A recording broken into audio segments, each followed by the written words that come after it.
Morning, folks. Welcome to another episode of Sunday Spark. Hope you're doing great on today, and I hope that everything is moving in the right direction for you. I hope that you are living your best life right now. If you're not, then all you got to do is change the way you think and get into it. And hey, understand this right here. You are the architect of your life, and you get to determine what goes on in your life, with your life, and through your life. And so I want you to invest in yourself, to take advantage of that, and don't allow anything to stand in the way of you getting the very best out of your life. Hey, it's another great day, and we keep moving forward, and we keep doing great and wonderful things. We keep seeing great things happen. And so what we know is this right here. It's all in a state of mind. How we think, that's exactly how we are. You know, I say it like this: thoughts are things. Let there be no doubt in your mind about it. Whatever you're thinking on an ongoing, repetitious basis, you're going to see it show up in your life. So we want to make sure that we're thinking the right thing, that we're moving in the right direction, that we're engaged in good thought, in order that we would move forward in such a way that our life would represent that. Because the truth of the matter, as a man or woman, as the case may be, think that's exactly how they are, especially those thoughts that we allow to go on a repetitious basis. Because what's going to begin to happen, that's going to be planted down in our subconscious mind. That subconscious mind is that reactive mind that brings things to pass in our life. Hey, I posted something this morning. Hope you saw it.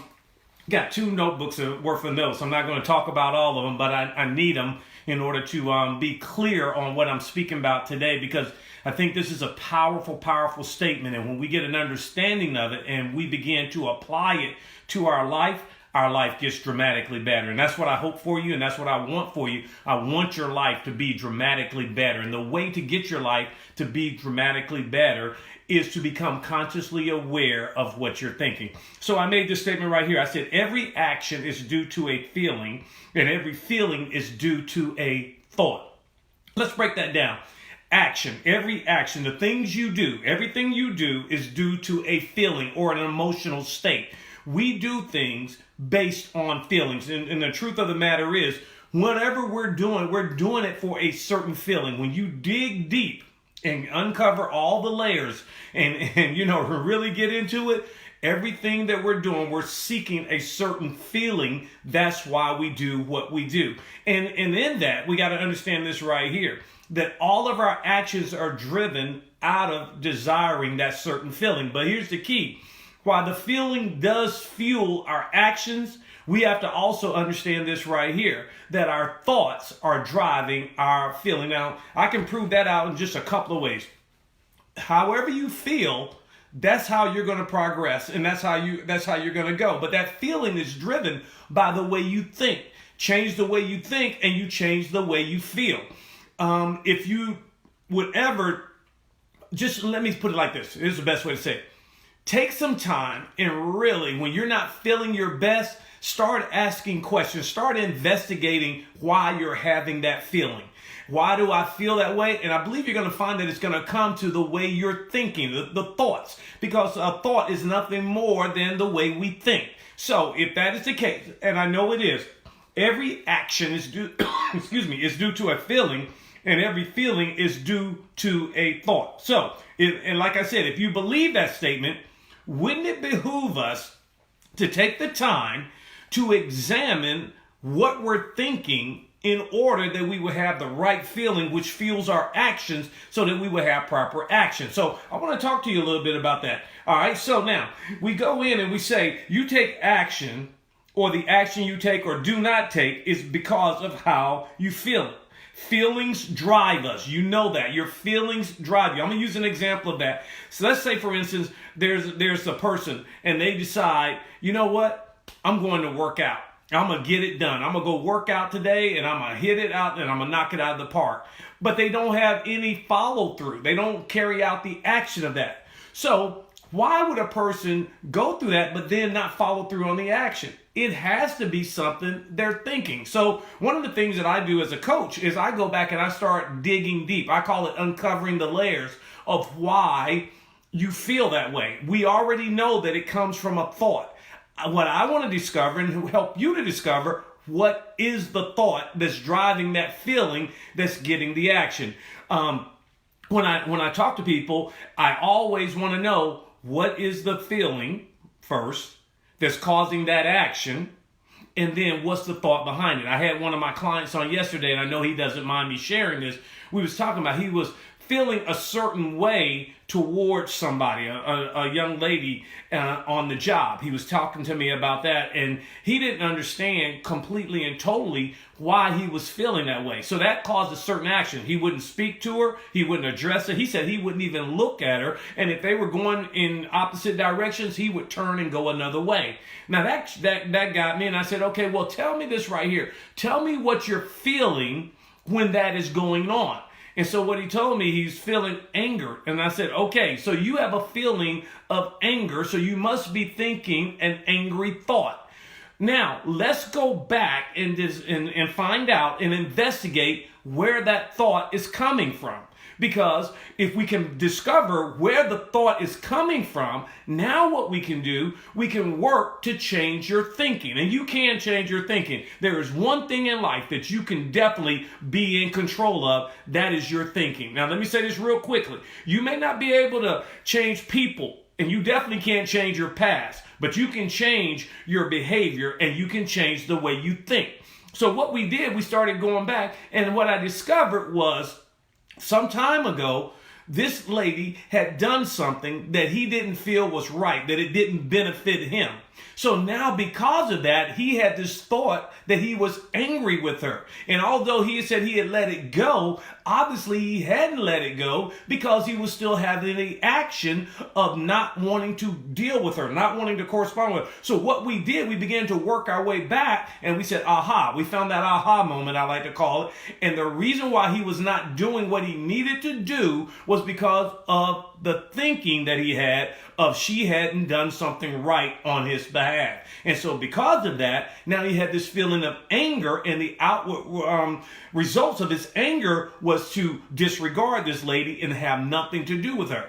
So he immediately said, man, I shouldn't be that way. I'm a believer. I'm a Christian. I shouldn't be that way. So what I told him, I said, hold on. Because I don't allow people to beat themselves up when I'm coaching them. And I said, no. We're not going to beat ourselves up. What we're going to do, we're going to investigate. We're going to examine. We're going to figure out, one, why you feel that way, which we did, and two, what can we do now to manage that? What can we do now to get you on the right course, to help you to design the life that you want? And so what we began to do, we began to talk through it, and we began to look at it, what had occurred and how he could get beyond it. So what I shared with him, and I'll tell you this right here, what I shared with him, I said, you're carrying unforgiveness in your heart. And he said, well, she did me wrong. Yes, she did. But listen, forgiveness is not about the other person. Forgiveness is about you, so you can move on. This lady may not even know that he's upset with her because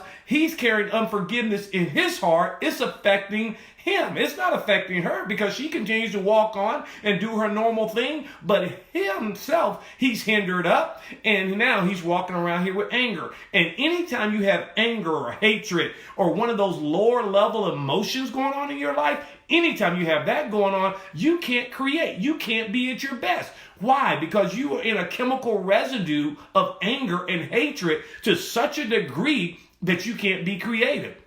In order to be a creative and operate according to the law of attraction, we have to move to a higher level of motion. So we have to quickly understand where that thought came from. We have to work on ourselves by investigating it and becoming consciously aware of our thoughts in such a way that we can change the thought. If you change the thought, you'll change the feeling. If you change the feeling, you'll change the action that comes out of it. So what I have him doing right now is sitting down and going through all of these thoughts. Where did this derive from? Why are you angry at this lady? Well, why are you thinking this anger? Because of the way she did me. Can you forgive her? And remember, forgiveness, once again, is not for her. It's for you, so you can move on. I heard Joyce Meyer say it like this one time, and I thought it was so powerful. She says, walking in unforgiveness is like you drinking poison thinking that it's going to hurt somebody else.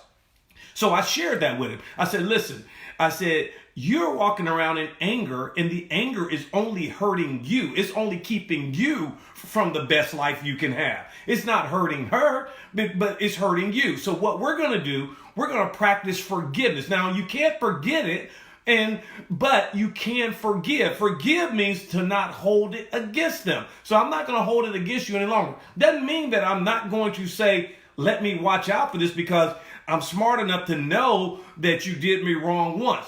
But I'm not going to sit here and ponder this thing and be concerned about this thing and worry about this thing and allow my thoughts to go to a point of anger and my behavior be such that I misbehave. And that's what it is. When you walk around ignoring people, that's misbehaving. And so, if that was a child and a child was misbehaving, we would correct the behavior. Well, a lot of times we as adults, we're misbehaving, and our behavior needs to be corrected. And so what we do, we have to take the responsibility. We have to take 100% responsibility for our life, and we have to make a determination that I am going to correct my conduct, my behavior. And what that means is I got to correct my feelings. And when I get ready to correct my feelings, I've got to change the way I think. And I can determine how I think. How can I determine how I think? I choose, I elect, I select, whatever term you want to do or use, I make a determination that I am no longer going to be held hostage by a thought. That I'm going to get me a new thought. And the new thought can be no matter what. And this is what I told him. I said, remember this right here. No matter what, God has got your back. He's going to take care of you. He's going to, you believe that. So walk in that thought that no matter what she does or he does or they do, watch this right here. I am going to be okay. So now I move to a higher level of emotion to not be concerned with that. So now I can walk in joy, I can walk in peace, I can walk in happiness and not be in anger. And when I do that, I'm thinking differently. Guess what happens when I think differently? I get a different feeling. Guess what happens when I get a different feeling? I get to choose how I'm going to behave. And because I get to choose how I'm going to behave, I also get to choose my results too. Because I know my results will be good. Good thoughts, good feeling, good behavior, good results. Bad thoughts or negative thoughts. Here we go. Negative feelings. What does that mean? Negative feelings means this right here. I'm going to have some negative circumstances and some negative results. Now listen. All I want you to do this week, I'm going to give you something that I want you to do. I want you to investigate your thoughts. Ask these questions right here. Where is this thought coming from? Okay, here's another one. My husband forgot my birthday. So now what do you that's the thought. My husband forgot my birthday. What's the feeling? He doesn't care about me. He doesn't love me. Wait a minute. So now what's going to be the behavior? I'm going to ignore him. I got him. He thinks I'm going to fix dinner. I'm not fixing any dinner. See, that's now, what have we done? We've just gone through a whole scenario. So let's change that. My husband forgot my birthday. What do I need to think? He's busy. And because of that, I need to remind him that it's my birthday. And I know a lot of people say, well, why did I have to remind you? You ought to know. Listen, we ain't got time for all of that. Let's just get on to a good life. I appreciate my wife reminding me that it's our anniversary, our birthday, whatever the case may be. Just remind me. I will do something, but sometimes I need to be reminded. I got a lot going on. And so does she. And my point is this right here. You get to choose how you think. You get to choose how you think, and how you think is going to drive your feelings. And your feelings are going to drive your behavior. Your behavior is going to drive the results you get. So you get to pick. You can go either way. I hope you'll do it my way and really, really become consciously aware and investigate your feelings. All right? Because if you investigate those feelings, you're going to have to investigate those thoughts. And that'll change your entire life. Listen, hope you've been blessed on today. Hope this helped you tremendously and everything. Go back and look at this several times. Share it with somebody and let them know that, hey, Sunday Spark helped me go to another level. Listen, this is David. I got to get out of here. I hope you have a fantastic day and an awesome week. I know that you will, because it's all in how you think, all right? And so as a man or woman thinks, that's how they are. Remember this right here. You are the architect of your very own life, and I believe in you. I'll see you next week. Have a great one.